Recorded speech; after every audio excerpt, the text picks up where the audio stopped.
Bueno, entonces ahora vamos a ver el tema de la ideología de género.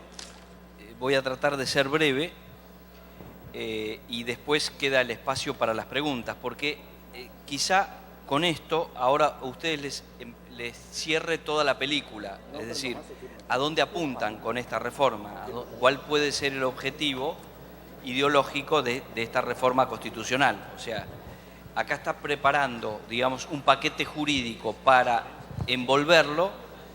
Le voy a pedir mucho silencio. Yo sé que hay dos, tres cosas pasando alrededor, pero lo podemos hacer en silencio, por favor, por respeto a nuestro orador. Entonces, acá se ve digamos, una reforma jurídica que da armas para reformar toda la legislación de México, pero no está claro hacia dónde va a apuntar esa reforma, es decir, qué es lo que se busca, qué es lo que hay adentro de todo esto. Simplemente es una herramienta jurídica para producir cambios muy profundos en la Constitución y en todo el sistema jurídico mexicano. Pero ¿cuáles son esos cambios? No se ve de la reforma constitucional. Esto se puede ver con esta explicación de la ideología de género que voy a hacer ahora.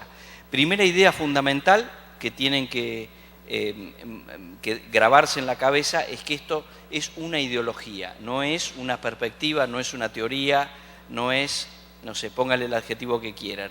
El adjetivo que le corresponde es ideología. Esto es una ideología. ¿Y qué es una ideología? Una ideología es un cuerpo de ideas cerrado que parte de un principio básico equivocado, pero si yo acepto ese principio básico equivocado, como todo lo demás son razonamientos lógicos de ese principio equivocado, llego hasta las últimas consecuencias sin poder salir. O sea, es un sistema cerrado del cual no puedo salir si acepto ese principio originario, el primer principio, que es un principio equivocado. Si la única manera que tengo de salir de la ideología es criticar ese principio inicial y decir, esto es falso, y entonces ahí ya salí de la ideología. ¿Se entiende? Un ejemplo muy sencillo de esto es la ideología nazi. ¿Qué decía la ideología nazi? Decía, el principio falso era muy sencillo. La raza alemana es la raza superior. Entonces, eso a los alemanes les encantó. Cuando el tío Adolfo les dijo eso, los alemanes dijeron, realmente es un genio este tipo, no nos habíamos dado cuenta, pero nosotros somos los superiores.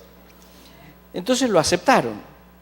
Pero ¿qué pasa? Si yo acepto este principio de que la raza alemana es la raza superior, esto significa necesariamente que todas las demás razas son inferiores. Necesariamente son todas inferiores. Y además no todas son igualmente inferiores. Habrá algunas inferiores y otras indeseables directamente, asquerosamente inferiores. Entonces esas indeseables pueden ser esclavos del pueblo alemán. Y si yo sigo sacando consecuencias, termino en los campos de exterminio de los nazis. Fíjense, partí de un principio inicial equivocado y llego a los campos de exterminio. Y no puedo salir, porque si yo acepté que el pueblo alemán es la raza superior, ya no puedo salir de la trampa de la ideología nazi. ¿Está claro? Bueno, la ideología de género es lo mismo, parte de un principio equivocado. Sobre ese principio equivocado se van haciendo una serie de razonamientos que son perfectamente coherentes, y si esto se lleva hasta las últimas consecuencias va a ser, ya vamos a ver, un horror igual o peor que el del nazismo. Entonces, ¿cuál es el principio equivocado de la ideología de género? Dice esto. Son dos frases. La primera frase, vamos a ver que estamos todos de acuerdo. La trampa está en la segunda frase. Y la primera frase dice esto: el sexo es el aspecto biológico de los seres humanos. Entonces solo podemos ser varón o mujer. Y eso es verdad. Todas nuestras células son sexuadas, mis células todas son masculinas, las células de las mujeres son todas femeninas, y eso no se puede cambiar. Para cambiar de sexo, yo tendría que matar todas mis células masculinas y traspasarlas a femeninas, pero entre medio morí. Entonces, el sexo es irreversible. En el momento de la concepción hay una única célula, esa célula ya es masculina o femenina y marca el destino para siempre. Seré varón o seré mujer para siempre. Incluso después de muerto, hay un cadáver, un hueso, hacen un análisis y dicen es un varón o es una mujer. Punto. Ya, después de muerto sigue siendo o varón o mujer y no hay vuelta de hoja. ¿Está claro? Entonces, esto es verdad. La trampa está en la segunda frase. La segunda frase dice que el género es el sexo socialmente construido o es el sexo culturalmente construido. Y ahí está la trampa. Entonces, lo primero que tenemos que hacer es, ¿qué quiere decir esto de que el género es el sexo construido socialmente? Construcción, ¿qué significa? Un ladrillo, pongo otro ladrillo, es una construcción. Que alguien pueda poner unos ladrillos y sacar mi sexo con ladrillo, no me cierra. ¿Qué significa esto? De que el género es el sexo construido socialmente. Es una frase incomprensible, ¿verdad? Por lo menos en el lenguaje común no tiene ningún sentido. Esto es propio de la ideología, hacer algo confuso para engañar a la gente. Entonces, ¿qué quiere decir esto? Esto quiere decir, fíjense, la palabra género, ¿qué significa? Primero es una palabra equívoca, porque significa distintas cosas que no tienen relación una con otra. Por ejemplo, yo digo género es una tela, es un género, pero hablo del género humano, que no tiene nada que ver con ninguna tela. Y hablo de, en lenguaje, puedo decir que unas palabras tienen género masculino, género femenino y en algunos idiomas también género neutro. Y además, fíjense, la misma palabra puede ser femenina, masculina o neutra, depende del idioma, o sea, depende de la cultura. Por ejemplo, la sangre en castellano, ¿qué es? Despiértense. Es fácil, la sangre, ¿qué es? ¿Masculino, femenino o neutro? Femenino. En castellano es femenino. En italiano se dice il sangue. Il sangue es masculino. Y en inglés es the blood, que es neutro. Entonces, fíjense, la misma realidad puede ser masculina, femenina o neutra. Depende de la cultura. Entonces, ¿se dan cuenta que ya estamos metidos en la ideología de género? Ya estamos metidos en la ideología de género. Porque esto de que el género es el sexo construido social o culturalmente es esto. Quiere decir esto. Quiere decir que en mi aspecto biológico yo seguiré siendo varón o mujer. Lo que era, seguiré siéndolo. Pero la ideología de género dice que psicológicamente yo puedo cambiar mi propio género. O sea, mi sexualidad psicológica la puedo cambiar. Y ahora vamos a explicar qué quiere decir esto. Quiere decir que esa sexualidad psicológica no tiene ninguna relación con lo biológico. Ninguna relación con lo biológico. Entonces yo puedo pensar que hoy ser varón es esto, pienso que mañana ser varón es otra cosa desde el punto de vista psicológico, ¿no? Y pasado mañana ser varón es esta otra cosa. Y mujer lo mismo, algo diferente. Pero además no solo yo puedo pensarlo, yo puedo imaginarlo, sino que además lo puedo llevar a la práctica en mi propia vida. Entonces yo hoy puedo ser varón así, mañana soy varón de esta otra manera, pasado mañana soy varón de esta otra manera. Pero además puedo saltar de género. Entonces hoy puedo querer ser varón con este contenido y mañana quiero ser mujer con este otro contenido. Y eso lo puedo llevar a la práctica en mi propia vida. Y no tiene ningún condicionamiento de tipo biológico ni de ningún otro tipo de condicionamiento. ¿Se entiende? Bueno, se entiende, pero ¿esto es así? La ideología de género avanza un poco más porque dice, bueno, es cierto que yo puedo cambiar mi género como quiero, pero yo vivo en sociedad, todos vivimos en sociedad, y la sociedad tiene un pensamiento de lo que es ser varón o que es ser mujer, un pensamiento general. No todo el mundo piensa lo mismo, pero la mayoría de la gente piensa que ser varón es esto y que ser mujer es esta otra cosa. Entonces yo influyo en la sociedad en cuanto al género y el resto de la sociedad influye en mí en cuanto al género. a una influencia recíproca. ¿Se entiende? Bien, entonces, esto es lo que dice la ideología de género. Acá yo podría decir, bueno, se acabó. Les acabo de explicar muy sintéticamente lo que dice la ideología de género. Pero empecemos a sacar algunas consecuencias, porque si esto fuera cierto, hay que empezar a sacar consecuencias.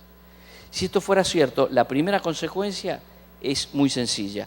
Ya no existe más varón y mujer. Ya no existe más varón y mujer. ¿Por qué? Por una razón muy sencilla. Porque si todos tenemos autonomía absoluta para construir nuestro propio género, tanto varones como mujeres, entonces somos idénticos. No es que somos iguales. Hoy decimos que varones y mujeres somos iguales, iguales en derechos, iguales en dignidad, pero no somos iguales, somos diferentes. Y no solo eso, sino que todos los varones somos diferentes entre nosotros y todas las mujeres son diferentes entre ellas. Basta mirar, súbanse acá, miremos y somos todos diferentes. Pero si todos podemos, con autonomía absoluta, autoconstruir nuestro propio género, en realidad somos idénticos. Ya no hay ninguna diferencia entre varón y mujer, porque los dos podríamos llegar a lo mismo, al mismo resultado, porque tenemos autonomía absoluta para construir nuestro propio género. Ahora bien, entonces si somos idénticos, varones y mujeres, ya no hay más varón ni mujer, porque somos idénticos. Entonces tendría que haber un solo nombre, una sola palabra. Hay dos palabras cuando hay dos realidades, un gato y un perro. Pero si son dos gatos, tengo una sola palabra, gato. Si son dos perros, tengo una sola palabra, perro. ¿Me explico? Entonces, si el género es la autoconstrucción de la propia sexualidad en lo psicológico, en cuanto al género, varones y mujeres somos idénticos y por lo tanto ya no hay diferencia entre varón y mujer, porque somos idénticos. Ahora bien, si somos idénticos varón y mujer, esto empieza a tener primero una consecuencia antropológica. Ya no hay diferencia entre los sexos, por lo tanto ya no hay diferencia antropológica en el ser humano. El ser humano es lo mismo. Las únicas diferencias son las biológicas, pero psicológicamente somos idénticos. Ahora, si psicológicamente somos idénticos varones y mujeres, no tiene ningún sentido hablar de la diferenciación sexual ni de la complementariedad de los sexos.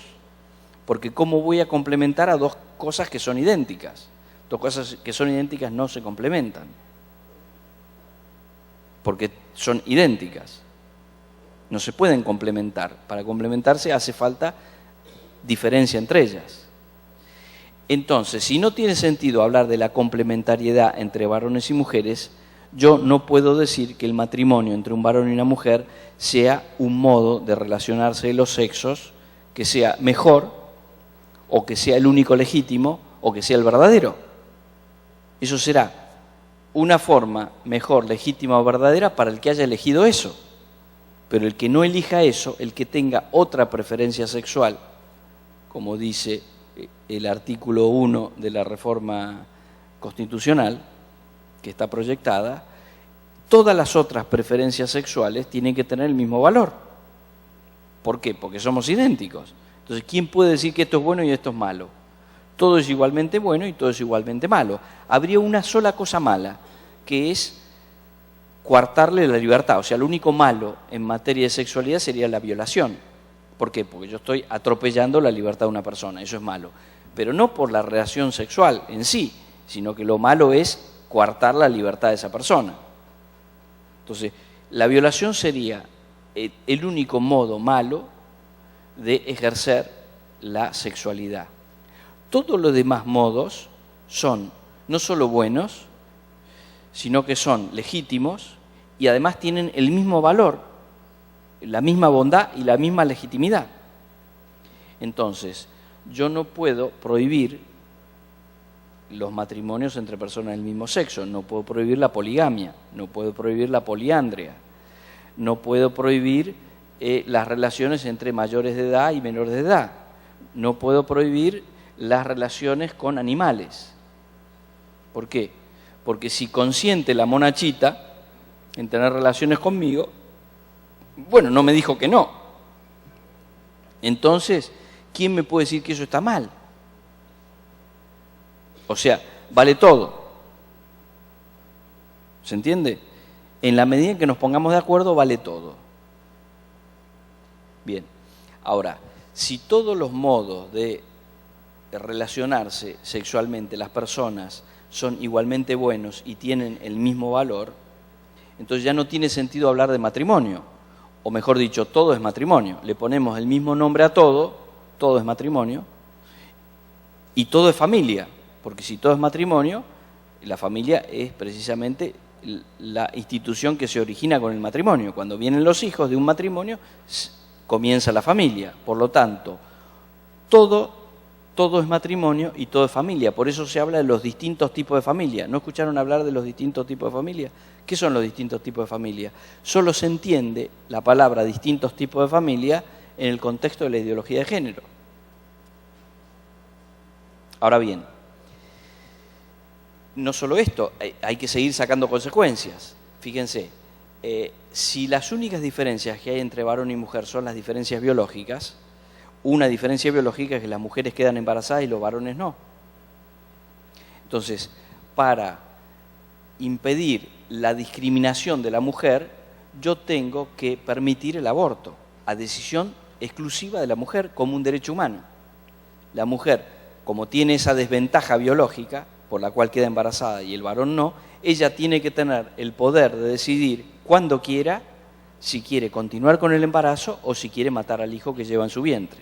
Y el padre no puede ni opinar. ¿Me explico? Si todas las formas de utilizar la sexualidad o de relacionarme sexualmente son igualmente buenas, entonces el Estado me tiene que regalar los anticonceptivos, y esa es la ley de salud sexual y reproductiva. Y si yo quiero que me esterilicen, el Estado me tiene que esterilizar gratis. Es un derecho humano irrenunciable. ¿Me explico? Estas son todas las consecuencias que trae la ideología de género, si se llega a imponer. Que además muchas de estas consecuencias ya vemos que se han impuesto. No toda la ideología, pero muchas de estas cosas ya están impuestas. Ahora bien, sintetizando y ya como para que se den cuenta del todo, y respondo entonces a tu pregunta de la charla pasada. Entonces fíjense, si varón y mujer somos idénticos porque todos tenemos la misma capacidad de autoconstruir nuestra propia sexualidad, nuestro propio género sin ningún límite, entonces yo tengo destruido al ser humano en su núcleo más íntimo, que es precisamente la diferenciación sexual. Lo que hace la riqueza de la humanidad es que varones y mujeres seamos diferentes, siendo igualmente humanos, digamos, dos versiones de la humanidad diferentes, que crea una gran riqueza. Esa bipolaridad crea una gran riqueza en la humanidad, porque las diferencias entre varones y mujeres no son para competir, no para decir esto es bueno y esto otro es malo, sino para complementarnos y hacer sinergia y llegar a un producto, un resultado final muy superior a lo que podrían lograr cada uno por separado. Entonces ya no tiene sentido la diferenciación sexual, porque somos idénticos, y por lo tanto la humanidad pierde toda esa riqueza. Entonces el ser humano ha quedado destruido en su núcleo más íntimo. La primera consecuencia si se impone la ideología de género es que yo termino destruyendo lo más íntimo de la humanidad. La antropología más profunda del ser humano, lo destruyo. Primera consecuencia. Segunda consecuencia, destruyo el matrimonio y destruyo la familia. Porque pongo en el mismo nivel cualquier modo de relacionarse los sexos. Y además eso lo transformo en un derecho humano. Y además promociono esos distintos tipos de familia. Pero si yo ataco y destruyo el matrimonio y la familia, termino destruyendo la sociedad, porque el matrimonio y la familia son la base de la sociedad, la base que sustentan la sociedad. Entonces tengo destruido al ser humano en lo más íntimo, tengo destruida la familia, o sea, tengo destruidas las relaciones afectivas y amorosas más profundas, las destruyo, y termino destruyendo también la sociedad. ¿Se entiende? Entonces, ¿qué pasa? Todo esto, entonces, esta ideología, fíjense, como es una ideología absurda, como es una ideología cuyas consecuencias son catastróficas, esta ideología solo se puede imponer por la fuerza. Y hay dos modos de imponer por la fuerza una ideología. Una es un revólver, la fuerza de las armas. De hecho, la ideología nazi pensaba imponerse en el mundo con la guerra. La ideología marxista con la guerra. La revolución, la guerra, o sea, la fuerza de las armas. La ideología de género no usa la fuerza de las armas. ¿Qué fuerza usa? La otra fuerza posible, que es la fuerza del derecho. Obligo a través de las leyes. Entonces, con la reforma constitucional en ciernes en México, yo estoy dando las herramientas para que esta ideología de género se pueda imponer, no con la bota militar, sino con la bota de las leyes. Entonces, ¿se entiende ahora? O sea, ahora la película está completa. Y ahora respondo un poco a tu pregunta. ¿Cuáles son las consecuencias de todo esto? Entonces, las consecuencias no son de hoy para mañana. Las consecuencias van a ser como una catarata, va a venir una tras otra. Entonces, la consecuencia, se aprueba esta reforma constitucional, van a venir dos homosexuales y van a decir, se van a presentar las autoridades de Baja California, van a ir al registro civil de la manito y van a decir, venimos a casarnos. No, ustedes no se pueden casar. ¿Cómo que no? Es un derecho humano básico. Hacemos una demanda, un amparo, una demanda judicial, para que nos reconozcan el derecho humano a casarnos. Y además vamos a pedir que, en función de toda esta reforma constitucional, hay que cambiar las leyes de los estados y hay que permitir el matrimonio entre personas del mismo sexo.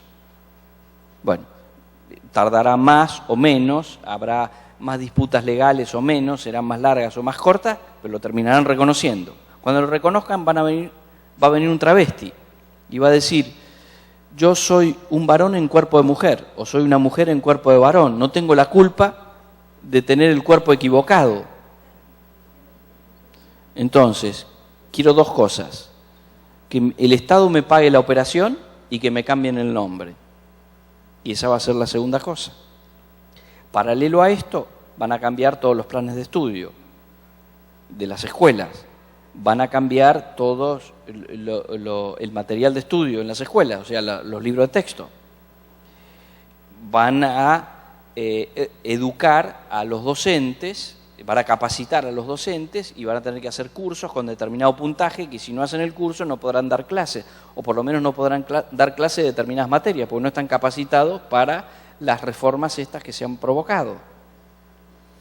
Después, con el tema de la ideología de género, no solo le van a enseñar a los niños de que llegados los 18 años se podrán casar con una persona del mismo sexo o con una persona del otro sexo, sino que además tienen que hacer algo para, precisamente, para que se concrete la ideología de género. Entonces, van a decir que hay un condicionamiento cultural por el cual los varones juegan al fútbol y las mujeres juegan a las muñecas.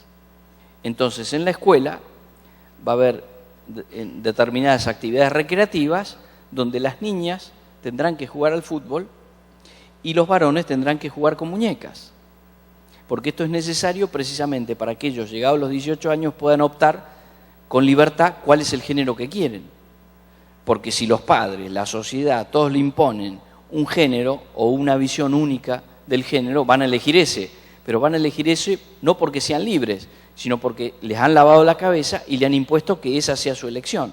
Entonces, para que sean verdaderamente libres, yo tengo que contrarrestar la influencia maldita de los padres y de toda la sociedad con las opciones contrarias. ¿Esto va a ser de un día para el otro? No, esto no va a ser de un día para el otro, porque hay que cambiar los planes de estudio, hay que capacitar a los docentes, pero esto va a ser de 2 años o 3 años vista. ¿Me explico? Va a haber que despenalizar el aborto a decisión de la mujer. Entonces, a lo mejor hacen una despenalización parcial, como ha hecho el Estado, el Distrito Federal, y después van a hacer una despenalización total, como ha hecho España. España en 1986 hizo una ley donde despenalizaba parcialmente el aborto, bajo algunas indicaciones, es decir, bajo determinadas condiciones se despenalizaba el aborto. El año pasado ya hicieron una ley donde el aborto está completamente despenalizado y transformado en un derecho humano básico de la mujer. O sea, las españolas tienen el derecho humano básico de matar a sus propios hijos. Fantástico. Una muestra de civilización, de cultura, de justicia, de razonabilidad. Pueden matar a sus hijos y es un derecho, tienen derecho a matar a sus hijos. Fantástico por las españolas. Bueno, esto mismo va a pasar si se impone la ideología de género. Vendrá primero una despenalización parcial del aborto y después va a venir una despenalización total. Esto es lo que les digo, lo que dije, anticipé, de que las reformas no van a ser de un día para el otro. O sea, el día que se apruebe la reforma de la Constitución, al día siguiente no va a pasar nada. Lo que pasa es que esto, en un corto plazo, va a tener unas consecuencias catastróficas, o podría tener, o es presumible que tenga consecuencias catastróficas en un plazo muy breve. Entonces, en 5 años, en 10 años, ustedes, la sociedad mexicana, no la van a conocer. Va a ser un país completamente diferente. Porque además, todo esto, fíjense, si yo le meto estas ideas en la cabeza a los niños de la más tierna infancia, a nosotros ya somos grandes, no nos pueden, por más que a mí me digan que yo me puedo transformar en mujer, bueno, chao, ¿viste? No, soy inmune, o sea, tengo una vacuna, ya estoy vacunado y esa idea no me entra en la cabeza. Y creo que a la mayoría de ustedes, y no todos, y espero que todos, esa idea no les va a entrar en la cabeza. No hay ningún problema, peligro cero. Pero si yo agarro a un niñito desde los 4 años y le empiezo a meter todas estas ideas, y si es varón lo hago jugar con las muñecas, y le voy diciendo todo este tipo de cosas, y se lo voy metiendo en todas las materias en la escuela, y además es lo que ve en el cine, es lo que se escucha en la música, porque es lo que se escucha en la música, es lo que se ve en la televisión. Entonces ese chico, no a los 4 años, porque los 4 años todavía es demasiado chico, pero a los 15 años no va a saber si es varón o mujer o si es un pejerrey. No va a tener idea. Esto, fíjense, para que vean lo dramático de todo esto, yo di una clase hace 2 años sobre ideología de género en un pueblito de 7.000 habitantes en la provincia de Córdoba, un pueblito de campo, gente de campo, campesinos, trabajadores, gente normal. Ese pueblito tiene 2 escuelas, una escuela es privada y otra escuela es estatal. Le di la clase a todos los docentes del pueblo, o sea que fueron todos los docentes de las 2 escuelas, sobre ideología de género. Cuando termino, se levanta una maestra, levanta la mano y dice, ahora entiendo la pregunta de mi hijo de la semana pasada. Todos nos quedamos así. ¿Qué pregunta? No, dice, no, es que yo tengo 2 hijos, un chico de 11 años y otro de 7. El de 7, la semana pasada me preguntó, mami, ¿yo qué soy? ¿Nene o nena? Entonces la maestra dijo, esto, o sea, la duda no le pudo venir por lo que le enseño yo en casa. Ahora entiendo que la duda le vino por lo que se enseña en el colegio. Y yo soy docente en el colegio al que van mis hijos. Y acá están el resto de los docentes de la escuela a la que van mis hijos. Entonces nos tenemos que reunir porque hay algo que no funciona. Estamos haciendo las cosas mal. Porque no puede ser que mi hijo de 7 años me pregunte, mami, ¿yo qué soy, nene o nena? Entonces, con esto, ¿qué quiero decirles? Y ahí completo la pregunta. El tema de la ideología de género no es un problema que yo no lo tengo, porque yo tengo las ideas claras, yo sé que soy varoncito o sé que soy mujercita y que esto no lo voy a cambiar. Entonces yo estoy salvado. El problema de la ideología de género lo tenemos todos, porque puede que no lo tengas vos, pero si lo tienen tus hijos o lo tienen tus nietos, ¿un padre se desentiende de los problemas de sus hijos? ¿Un abuelo se desentiende de los problemas de su nieto? No, creo que no. Si son buenas personas, no se pueden desentender de un problema. Entonces, el problema ya lo tenés, porque la ideología de género ya la están metiendo en México de muchas maneras. Está en la televisión, está en el cine, está en material educativo, está en muchas leyes, o sea que está. Entonces, ¿cuáles son los efectos? Los efectos previsibles son esto que acabamos de decir, la destrucción en definitiva de la humanidad. Esto no va a pasar. Esto no va a pasar porque hay un Dios que no lo va a permitir, y además no solo un Dios, sino también la propia inteligencia humana, que va a reaccionar y va a decir, bueno, no, esto basta, esto es una locura, se acabó. Entonces, no va a prosperar. Pero en el entretanto, ¿cuánta gente va a morir por vía de estas leyes? ¿Cuánta gente va a ser infeliz por vía de estas leyes o por vía de esta enseñanza que se le den? ¿Cuánta gente se va a ver frustrada? Etcétera, etcétera. Podrán ser más o menos, depende de ustedes y de mí, que sea mucha menos gente. Y repito, el problema ya lo tenemos todos. Nadie puede eludir este tema, porque este tema ya está, ya lo tenemos. Entonces, no se vale que cualquiera de nosotros diga, bueno, yo me ocupo de otros temas, que también son muy importantes y que tendremos que ocuparnos de muchos temas, sin duda, porque total, esto en realidad a mí no me afecta, es para otros. Esto puede ser que sea más grave o que sea más urgente para otros, puede ser, pero este es un problema de todos. Bueno, esto era lo que quería comentarles y bueno, queda abierto el debate nuevamente, lo que quieran. ¿Alguien tiene una pregunta que quisiera hacerle al doctor?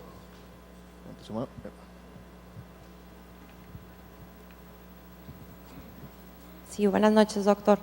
Mi pregunta es, ¿por qué sería benéfico económicamente para un gobierno establecer esta ideología de género en las leyes? Si nos cuesta en abortos, nos cuesta en cambio de sexos, nos va a costar un montón de dinero. Viéndolo muy prácticamente, ¿por qué es práctico? ¿Por qué para España, por ejemplo, fue beneficioso establecer esto? No es beneficioso para nada, todo lo contrario. Fíjate vos, yo estuve en España en enero, hablando, di un curso sobre ideología de género para docentes, después, bueno, otra serie de actividades.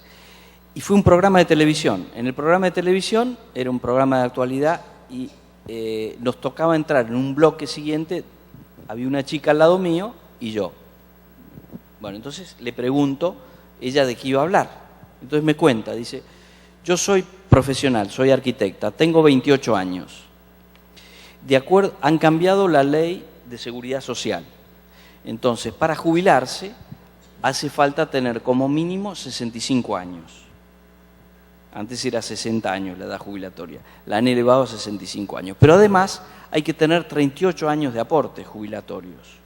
Yo tengo 28 años, soy profesional y no tengo trabajo.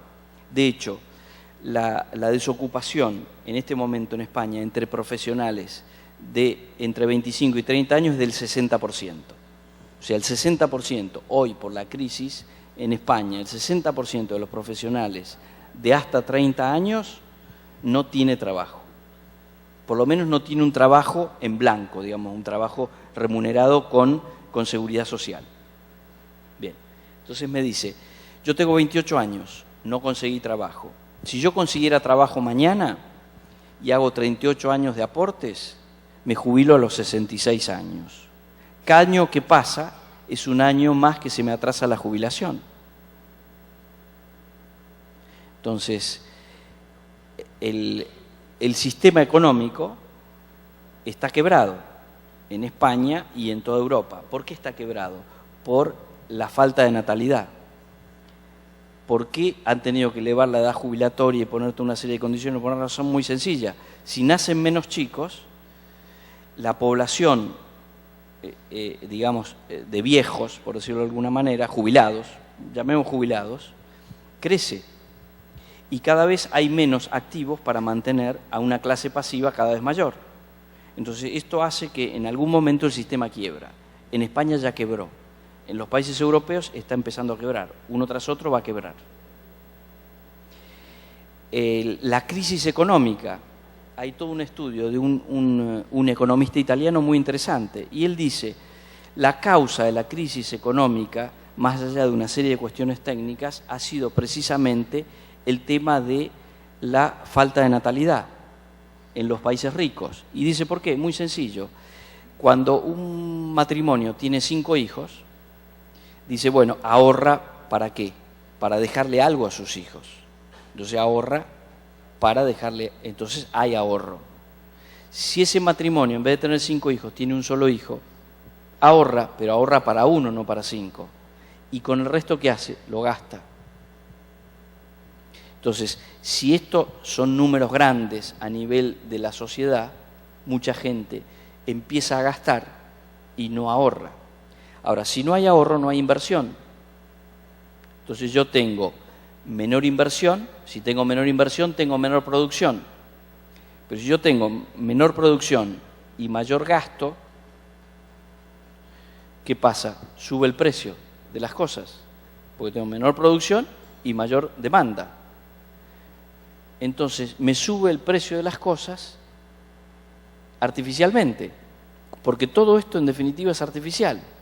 Esto yo lo puedo mantener por unos años y pasados determinados años, si no hay una reversión, si no se revierte esta lógica infernal, ¿qué es lo que pasa? Que quiebra el sistema económico, porque no se sostiene. ¿Por qué? Porque no hay inversión. Y no hay inversión porque no hay ahorro. Y no hay ahorro porque no hay hijos. Entonces, no sé si respondo a tu pregunta. Es decir, todo esto no solo no trae ningún beneficio, sino que trae un montón de maleficios. Porque cuando yo destruyo al ser humano, y destruyo la familia, y destruyo la sociedad, yo mencioné solo eso, pero atrás de esas destrucciones está destruido todo lo demás.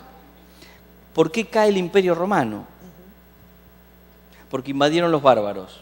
Momentito, es cierto, pero ¿cómo invadieron los bárbaros? Los romanos no tenían hijos. En la época de Augusto, las legiones, la mitad del ejército romano estaba compuesta por romanos. La mitad tenían que ser romanos, la otra mitad podían ser extranjeros, pero al menos la mitad eran romanos. Después, ¿qué pasó? Los romanos no tenían hijos. Entonces las legiones el 10% de las legiones eran romanos y el 90% eran extranjeros. Y después, ¿qué pasó? Y como no tenían hijos, tampoco tenían para sostener un ejército tan grande. Entonces los ejércitos se debilitaron. Entonces, ¿cómo invadieron los bárbaros? Y cruzaron la frontera porque no había nadie que los parara. Y esas fueron las invasiones de los bárbaros. Roma, ¿por qué cae Roma? Roma cae porque los romanos dejaron de tener hijos. Y entonces, eso proyectado en el tiempo, determinó la caída del Imperio Romano. ¿Y esto lo conocen los gobernantes de nuestros países latinoamericanos? Deberían conocerlo. Si no conocen esto, esto es una cuestión elemental de geopolítica. O sea, esto es muy básico. Si alguien es gobernante y no conoce esto, bueno, es como que un médico no conoce lo que es la fiebre o no conoce lo que es un bisturí. Un cirujano no conoce lo que es un bisturí. O sea, es incomprensible. O que un abogado no conozca la Constitución. Es incomprensible. ¿Puede ser? Sí, puede ser. En el mundo de la política todo es posible. Ahora, claro, esto clama al cielo. O sea, si algún político ignorara esto, es lo mismo que un abogado que ignore que existe en su país una Constitución. No puede ser abogado. ¿Por qué lo implementan? Bueno, ahí eso ya habría que preguntarle a ellos, pero acá hay muchos intereses de por medio, indudablemente. Acá un poco hablábamos en la charla anterior de que hay un intento de un poder totalitario. El poder totalitario busca precisamente todo esto, es decir, tengo que tener todos los resortes. Y para tener todos los resortes, y el que tiene este interés sabe qué tecla le tengo que tocar a cada persona. Entonces, a alguno le puedo dar dinero, la mordida, otro lo asusto, a otro le prometo una carrera de honores, no sé, ellos tienen que ver qué tecla tocar. Otros son cuestiones ideológicas, porque si bien todos los resultados de estas políticas han sido catastróficos, los medios de prensa dicen otra cosa, dicen que son fantásticas. Entonces mucha gente también es engañada por los medios, que le dicen que esta política es fantástica. Entonces a lo mejor él es ignorante, pero lee el diario, prende la televisión y le dicen que estas políticas son fantásticas y son las políticas que además aplican los países ricos y creen que los países ricos son ricos porque aplican estas políticas, cuando en realidad son ricos porque trabajan.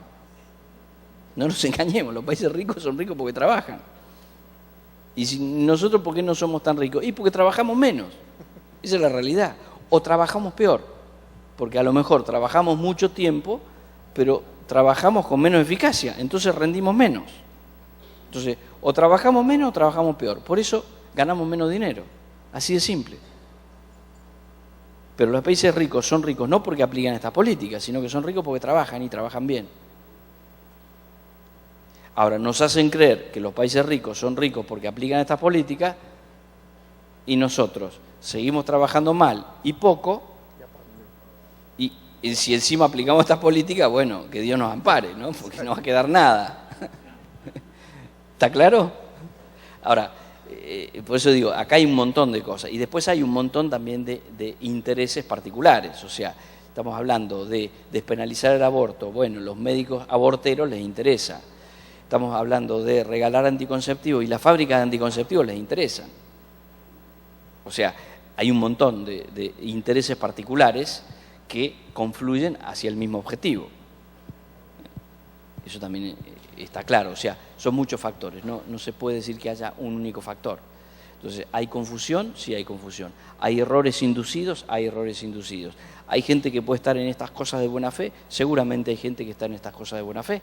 Pero bueno, es cuestión de explicarle, documentarlo, platicar con ellos, y si es de buena fe, cambiarán. Y después hay gente que tiene intereses económicos, tiene intereses políticos, de carrera, tiene intereses de un montón de factores.